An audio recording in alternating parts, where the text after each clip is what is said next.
আল্লাহ পাকের শুকর আদায় করা, এটা এত বড় একটা গুণ যাকে আল্লাহ রাব্বুল আলামিন কৃতজ্ঞতা স্বীকারকারী অন্তর দিয়েছেন। সে হচ্ছে পৃথিবীর ধনী মানুষ। চলতে ফিরতে উঠতে বসতে সবসময় আমরা আল্লাহ পাকের নিয়ামতগুলো স্মরণ করব এবং সবসময় বলতে থাকবো আলহামদুলিল্লাহ, বলতে থাকবো আলহামদুলিল্লাহ।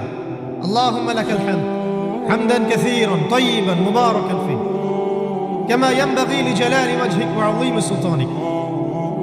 আল্লাহ পাকের শুকরিয়া যে যত বেশি আদায় করবে, আল্লাহ পাক বলেছেন লা ইন শাকারতুম লা আযীদান্নাকুম, তোমরা আমার শুকরিয়া আদায় করো আমি তোমাদের প্রতি আমার নিয়ামতকে বাড়াই দেব। ওয়া লা ইন কাফারতুম ইন্না আযাবি লাশাদীদ, তোমরা যদি আমার অকৃতজ্ঞ হও জেনে রাখো আমার আযাব বড়ই কঠিন। তো উস্তাদগণ লিখেছেন একজন তালেবে ইলমের অবশ্যই শুকর গুজার অন্তর থাকতে হবে। আমাদের উলামায়ে কেরাম করে কথাটা বারবার বলেন যে কলবুন শাকির, শুকর গুজার কৃতজ্ঞতা স্বীকারকারী একটা অন্তর থাকতে হবে। সবসময় চিন্তা করবো আমাকে আল্লাহ কি দিয়েছেন, এটা চিন্তা করবো না আমাকে আল্লাহ কি দেন নাই। আল্লাহ পাক আমাকে সুস্থ রেখেছেন, নিরাপত্তা দিয়েছেন, আমি খাচ্ছি পান করছি, এই যে নিয়ামত আল্লাহ পাকের যে অগণিত নিয়ামত, এটাকে স্মরণ করা এবং সে অনুযায়ী শুকরিয়া আদায় করা। আল্লাহ পাক সবাইকে শুকরিয়া আদায় করার তৌফিক দান করেন। এই যে চারটা ওজিফার কথা বলা হচ্ছে, এটা কিন্তু থানভীর রহমতুল্লাহি আলাইহি তার যে খলিফা ডক্টর আব্দুল হাই মোহাম্মদ আরেফি রহমতুল্লাহি আলাইহি তাকে দিয়েছিলেন, তিনি তার ছাত্রদেরকে দিয়েছিলেন। এটা আপনারা তাসাউফ আত্মশুদ্ধি বইয়ের মধ্যে পাবেন। তো দ্বিতীয় এখানে যে বিষয়টা বলা হয়েছে সেটা হলো সবর করা। জ্ঞান অর্জন করতে হলেও সবর করতে হবে, আল্লাহকে পেতে হলেও সবর করতে হবে, দাওয়াত ও তাবলীগেও সফর করতে হবে, জিহাদের মাঠেও সবর করতে হবে। আমাদের ব্যক্তি জীবনে সবর থাকে, পারিবারিক জীবনে সবর, ব্যবসায় সবর, চাকরিতে সবর। যেটাই আমার মর্জির খেলাফ হচ্ছে তখনই সবর করতে হয়, আর এটা একটু কঠিন। এই কারণে আল্লাহ রাব্বুল আলামিন সবরের সাথে মাইয়াতের ঘোষণা দিয়েছেন। যে ব্যক্তি সবর করবে আল্লাহ তার সাথে থাকবেন ইনশাআল্লাহ। এই জন্য আল্লাহ পাক বলেছেন ইন্নাল্লাহা মাআস সাবিরিন, সবরকারীদের সাথে আল্লাহ পাক আছেন। এটা কঠিন। এই কারণে যখন মর্জির খেলাফ কোনো কিছু হবে তখন আমাদের আলেমগণ বলেন সবসময় পড়তে থাকা যে ইন্না লিল্লাহি ওয়া ইন্না ইলাইহি রাজিউন। এটা মাইয়াতের সাথে খাস দোয়া নয়, এটা শুধু মৃত্যুর সাথে খাস কোনো দোয়া নয়। এটা যখনই সবরের হালত আসবে তখনই পড়তে হয় ইন্না লিল্লাহি ওয়া ইন্না ইলাইহি রাজিউন।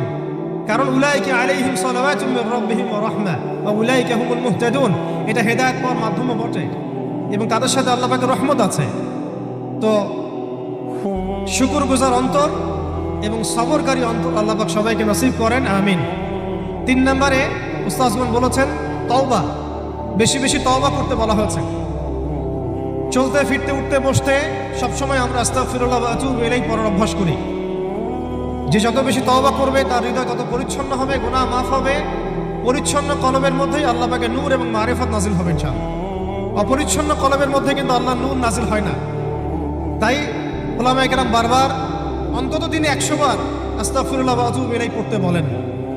আল্লাহ পাক আমাদের সবাইকে পড়ার তৌফিক দান করেন। আর 4 নাম্বার যেটা এই কিতাবে এসেছে সেটা হচ্ছে ইস্তেআযা, অর্থাৎ ভবিষ্যতের কোনো বিষয়ের জন্য আমাদের যদি আশঙ্কা সৃষ্টি হয়, না জানি এটা আমার উপর বিপদ আসবে কিনা, ভয়, আশঙ্কা, আতঙ্ক, এই বিষয়গুলো যদি আমাদের ভিতরে আসে, অর্থাৎ ভবিষ্যৎ নিয়ে কোনো শঙ্কা, তখন বেশি বেশি আল্লাহর কাছে আশ্রয় প্রার্থনা করতে বলা হয়েছে। পড়তে বলা হয়েছে আউযু বিল্লাহ, আউযু বিল্লাহ, অথবা আউযু বিকালিমাতিল্লাহি তাম্মাতি মিন শাররি মা খালাক, অথবা আউযু বিল্লাহি মিনাশ শাইতানির রাজীম, আউযু বিল্লাহিস সামিউল আলীম মিনাশ শাইতানির রাজীম মিন নাফখিহি ওয়া নাফসিহি ওয়া হামজিহি। একবার আমার মনে আছে যে একটা জটিল মাসালা নিয়ে আমরা আমাদের মহতারাম খতিব সাহেব বাইতুল মুকাররমের বর্তমান খতিব সাহেব তার দ্বারস্থ হয়েছিলাম। একটা মুশকিলা দেখা দিয়েছে, একটা দোয়া শিখিয়ে দেন যে দোয়ায় আমল করলে ইনশাআল্লাহ এটা চলে যাবে। তা আমাকে তিনি পার্সোনালি বলেছিলেন যে এই দোয়াটা যেটা আমি এখন শিখিয়ে দিচ্ছি আপনাকে, এই দোয়াটা জিবরাইল আলাইহিস সালাম রাসূলুল্লাহ সাল্লাল্লাহু আলাইহি ওয়াসাল্লামকে শিখিয়ে দিয়েছিলেন এবং রাসূলুল্লাহ সাল্লাল্লাহু আলাইহি ওয়াসাল্লাম এই দোয়াটা খালিদ বিন ওয়ালিদ রাদিয়াল্লাহু আনহুকে শিখিয়ে দিয়েছিলেন। তো শোনার এবং শেখার খুব আগ্রহ ছিল, তা আমি লিখে নিচ্ছিলাম এবং নোট করছিলাম। এই দোয়াটা যদি আপনারা পড়তে পারেন, ভবিষ্যতের যে কোনো শঙ্কা, আশঙ্কা, বিপদ আপদ, বালা মুসিবত, এই বিষয়গুলোর ব্যাপারে আল্লাহর পক্ষ থেকে একটা সাকিনা এবং সুকুন হৃদয় নাজিল হবে। একটু বড়